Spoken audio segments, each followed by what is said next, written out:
हम एक ऐसी दुनिया में रहते हैं जहाँ हर मोड़ पर इंसानों के भीतर डर और सिहरन पैदा करने के लिए आत्माएं और अन्य शैतानी ताकतें अपने रूप दिखाती रहती हैं। आप भले ही इस तथ्य पर यकीन ना करें, लेकिन आपकी हर हरकत, हर कदम पर पूरी वो अच्छी आत्माओं की नजर रहती है। ये आत्माएं आपको एक पल के लिए भी तन्हा नहीं छोड़ती। हाँ, कोई बार भीड़ भाड़ से बचते हुए वो आपके अकेलेपन में ही अपने होने का एहसास करवाती है।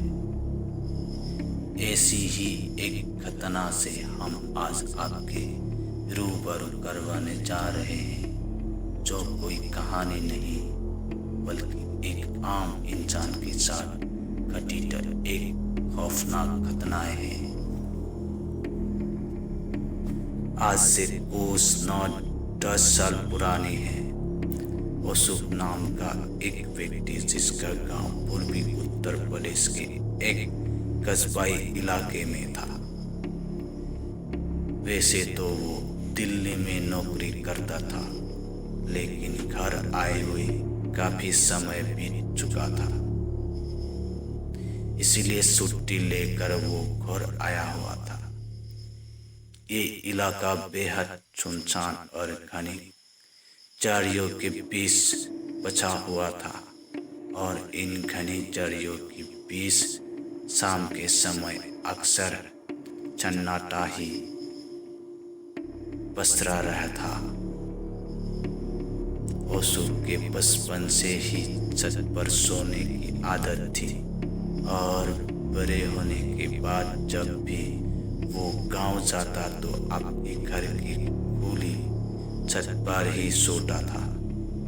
लेकिन एक रात छत पर सोना ही उसके लिए महंगा साबित हुआ, क्योंकि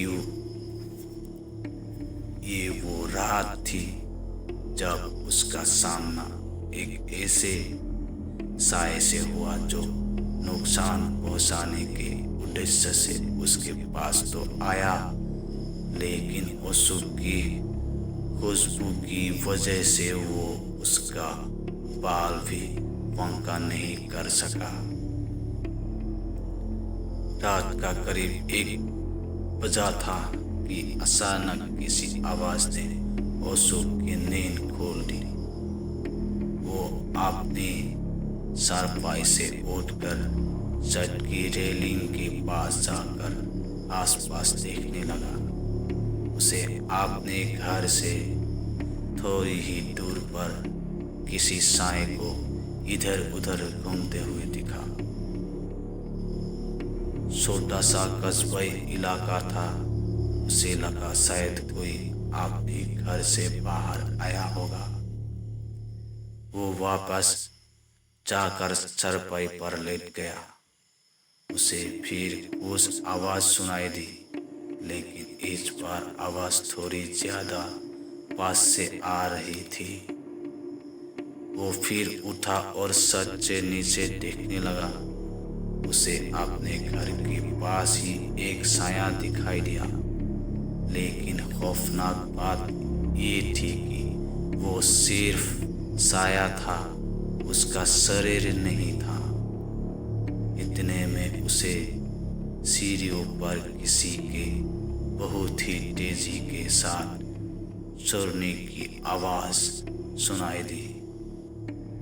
1 मिनट से भी कम समय में वो साया उसकी नजरों के सामने खड़ा था। उसकी शक्ल, हाथ पैर कुछ भी नहीं था।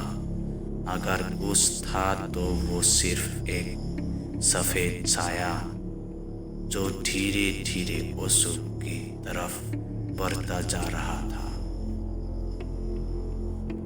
कहते हैं बुराई को काटने के लिए अच्छाई का ही सहारा लिया जाता है, इसीलिए उस साए से खुद को बचाने के लिए उस समय अशोक ने कब्ज गले और गला मंडका